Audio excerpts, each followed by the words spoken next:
Hi, everyone. Welcome to Make Your Day Richer. I am your host, Richard Wilmore, and I'm so glad you're here. I want to say hi to everybody that I met yesterday afternoon at Hickory Tavern in Indian Trail, and everyone that I met this morning already before this show at the Waxhaw Tap House. Hello. I'm glad we met. I loved it. It was so fun meeting people. You know, in this job, there is a lot of you asking people to be on the show, you asking people to advertise what you can do. And it's always fun when people come up to you and say, hey, that sounds fun. I want to be a part of that. So thank you. I've got all of your business cards and I'll be reaching out this afternoon. So thank you for that. If you're in the Waxhaw area, Waxhaw, North Carolina area on Friday from 5 to 9, come to the downtown park for our Juneteenth celebration. I'll be there emceeing. Maybe I have some giveaways this time. So there are some great performances, a lot happening, vendors, food trucks from 6 to 9 Friday night. We'll see you there, okay? Should we start the show? Because we have a really good one. My guest offers a holistic approach to healing and personal growth rooted in both professional expertise and deep faith. Healey Eichert is a licensed professional counselor, author of Changing Your Feelings, a workbook for anxiety and worry, and the host of the Healthy and Redeemed podcast. She passionately believes that understanding healthy thoughts and choices through biblical principles can transform lives. And I'm excited to talk to her, so let's start the show. Make your day richer than it was before.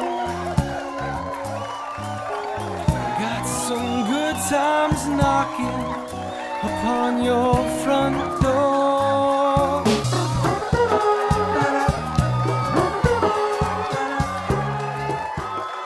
Healey, so nice to meet you. Thanks for being here. It's nice to meet you. Thanks for having me.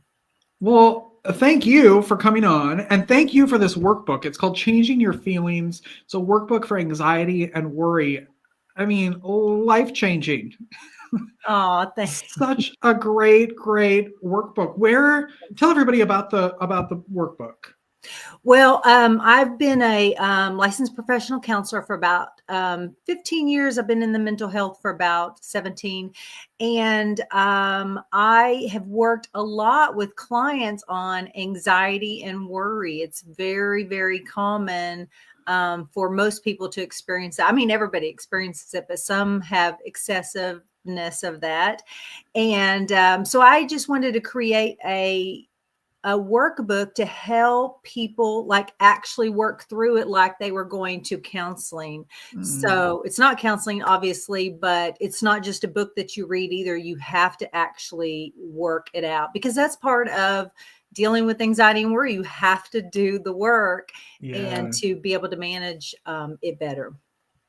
You talked about, people that have excessive anxiety and worry. How, as a person, do you know if yours is quote unquote normal? Should we all have anxiety and worry? Like, is that normal? Yes. Or, okay, it is normal. Yay! I don't know if that's good or bad, right? Like, it'd be nice to not have it, but Right. and not do. But yeah, like, how do you know when? I don't know. You need help. You should be when it's excessive, I guess. Yes. Well, I believe that all emotions are good, even though they don't feel good, but they are given to us for a purpose. So they do have their purpose. Like anxiety is a good thing. If it helps us, like if we're going to cross a busy intersection, it is helpful to have a little bit of anxiety about that because it helps us be safe, right? Or if we're worried about our future, and we make a plan to start a savings account or do a 401k, like that anxiety works for us because it helps us prepare. When it becomes a problem is when it starts interfering with our life. So we don't want to go to Walmart because that gives us anxiety and we feel overwhelmed and we need to leave. Or we will maybe withdraw from, events because it's too overwhelming, or just when it starts interfering somehow in your life. If you find like it's hard to concentrate at work because all I'm thinking about is, that I might have a sickness or illness or something like that, like then it's excessive. we want our emotions to work good for us, and it's good to have them and experience them, but we don't want them. We want to be able to manage them well. So anxiety is good. It can be, but when it crosses the line, it's kind of interfering with other areas of our life. That's what I would say would be excessive. Okay. Yeah. You said obviously that you've been doing this for a long time. Do you know like how many people have high anxiety levels?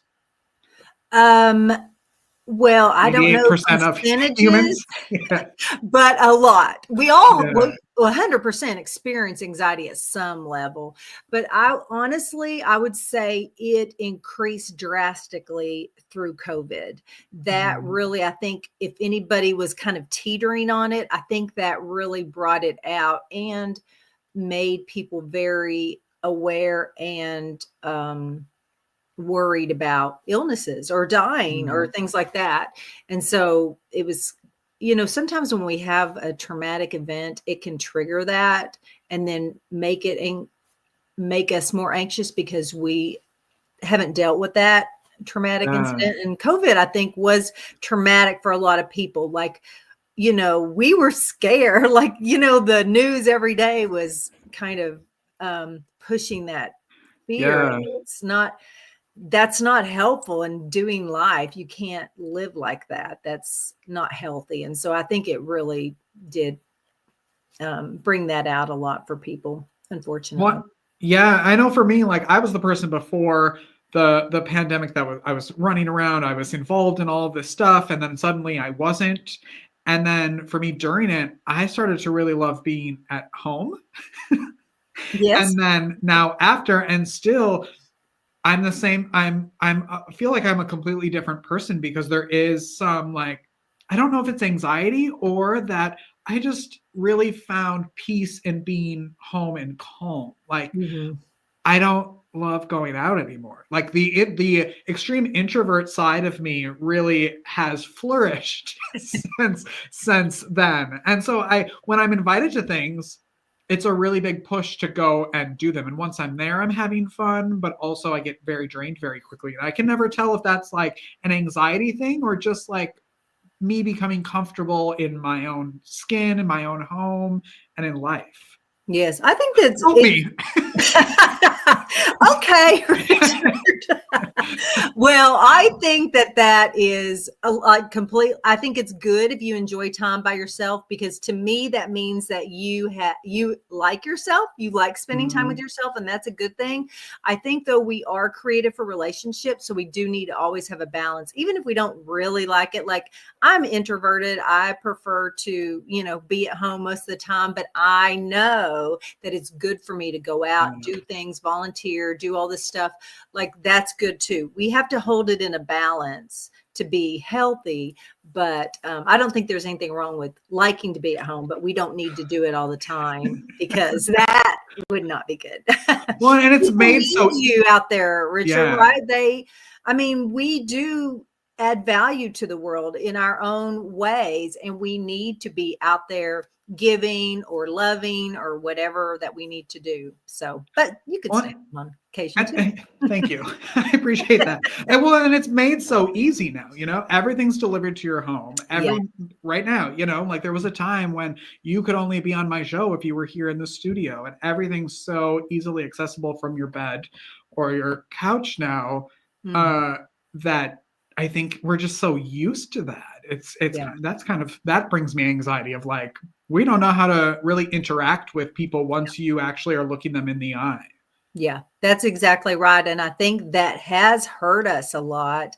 The depression rates went up when we were isolated, and anxiety, of course, went up. It was really hard on a lot of people. And so we always need to remember that we do need to still be interacting, even though we have the convenience of things at home. Like it's really important for us to go out and be with people. It is hard because just being in relationship with people is a hard thing, because it brings out stuff in us, it brings out stuff in them, but it is a good thing. We ultimately always need to work through our stuff. So it's good. Yes. And that's why your workbook is here. Tell everybody, like, who is the book for? Like, who should be purchasing this book? Well, if you have anxiety and worry, that you're a good candidate. The book is written from a Christian perspective. So for Christians, it will fit perfectly into their worldview. The concepts, though, are taken from cognitive behavioral therapy. So if being from a Christian perspective, like that doesn't bother you, then you can still use the skills in there because it's taken from a cognitive behavioral therapy, and I have mixed the biblical principles in with it for people that are Christians because there weren't a whole lot of resources, and that's my worldview. And I think especially for Christians, there's a lot of do not be anxious in the Bible, and so they can take on a lot of guilt and stuff like that from that of like, oh my gosh, this is bad. It's not bad. It's just we have to manage it like all gifts. We have to manage those things. And so that's who would be a good fit for it. But the principles in there can also work if you're struggling with anger or depression, the same principles that you can use. Okay, good. And where's the book available? All online bookstores. They can get it. You don't even have to go out to get it. You just get it shipped right to your house. Yeah, you don't even have to get it delivered. I mean, it's on ebook also. So, I mean, technically, you don't even have to have the delivery man at your house. Yeah. So, but it's a lot easier to work actually in the book because I've got space and all that for people to work that stuff out. But yeah. So it's also available. I think there's some links on my website also that people can go and get it if they're interested. So. Okay, good. Yeah. Well, how did you get into this work? Well, yeah, I was in the military. I was serving in the Army overseas, and I had my bachelor's and decided to go get a master's. And there was only one program on base there that was a fit for me. I think there was one business, but I didn't know anything about that. So I studied the degree Human Relations, and it had a couple of counseling classes in it. It wasn't a counseling based program, but it had some of those in there. And I really, really enjoyed it. So when I got out of the Army, I did some research to find out, like, I really like this, and went back to school and got another degree and got my license. And so, yeah, I've always loved to help people. I like talking, obviously, and I like listening to people's stories. My husband would probably say I'm not a great listener, but I like listening. Well, we won't listen to him. Well, speaking of talking and listening, you also have a podcast called Healthy and Redeemed. Yeah, it's basically the same concept. It's just me kind of sharing how to be mentally healthy. And I hope that people can, come when they're struggling with something, and some of the information will be able to help them. I believe that it is good to go to a counselor. Obviously, I'm one, so I'm an advocate of that. But I don't think necessarily you have to, as long as you have the information and you apply it, because the applied knowledge is what changes us, that we can be healed from our stuff. So it's helpful to have somebody walk through, and it gives you a lot of accountability and stuff. But I do believe that we can find our healing also if we do the work.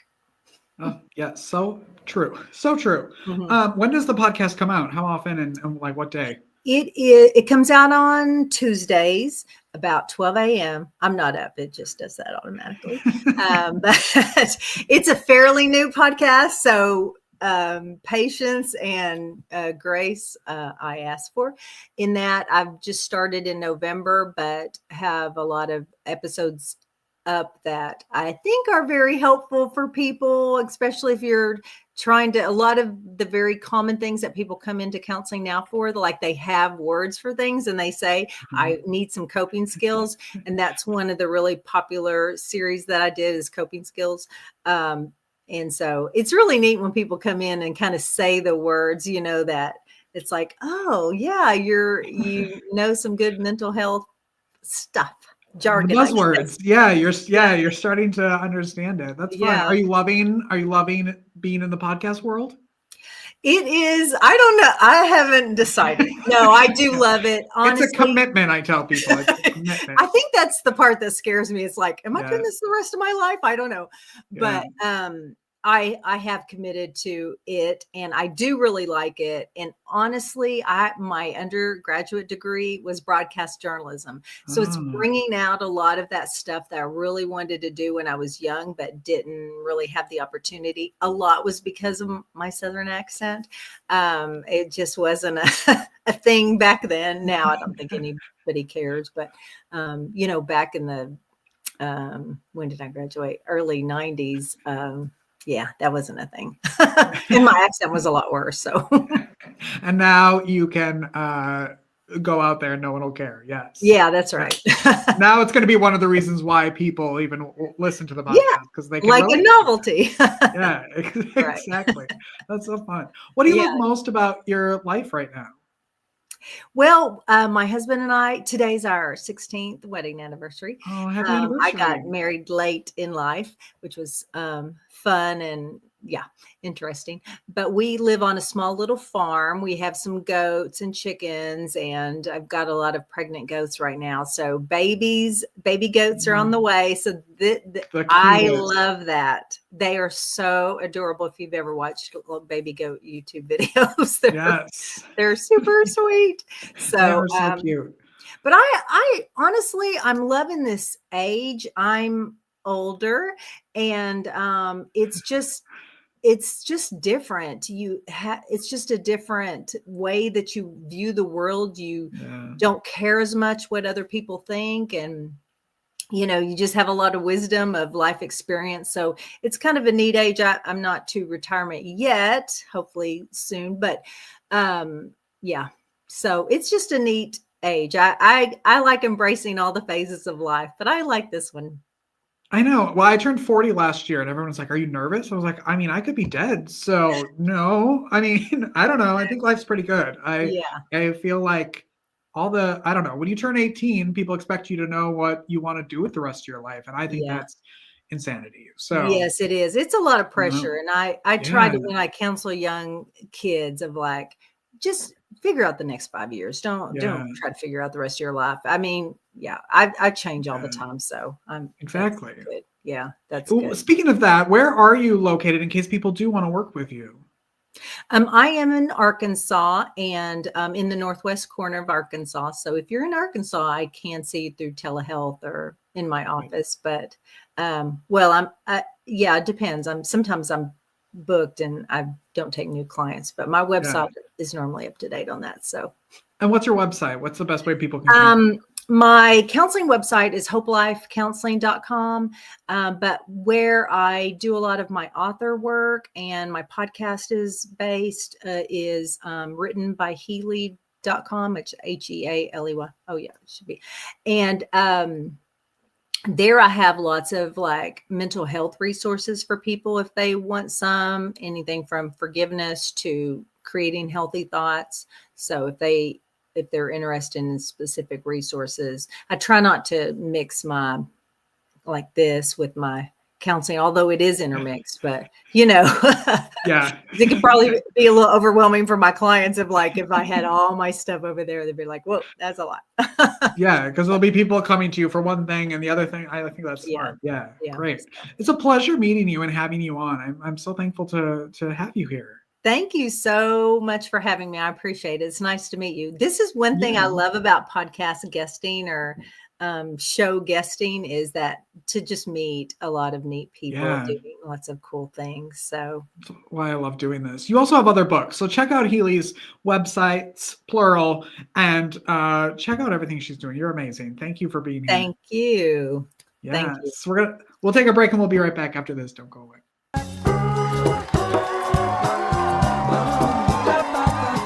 Life is difficult. Are you feeling overwhelmed or like you could use a little support for your mental well-being? Visit the Help Hub.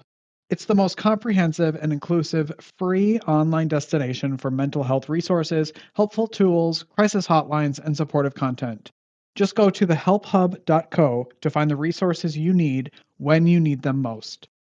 Unlike other resource pages, the Help Hub is divided into 16 different categories, ensuring that everyone in every community has access to the resources and support that matches their unique needs.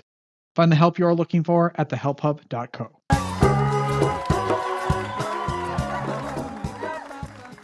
That's our show, everyone. Thank you so much for watching. If you'd love to support the show because you just had such a great time today, buy us a coffee at buymeacoffee.com/makeyourdayricher. And it's a great way to help us make sure that we can continue to bring you amazing shows Monday through Friday. So that's it. Go make your day richer. Go make somebody else's day richer. You've made mine by watching this show, and I love you for it. We'll be back tomorrow with an all-new episode. Have a wonderful day, everyone. Bye-bye.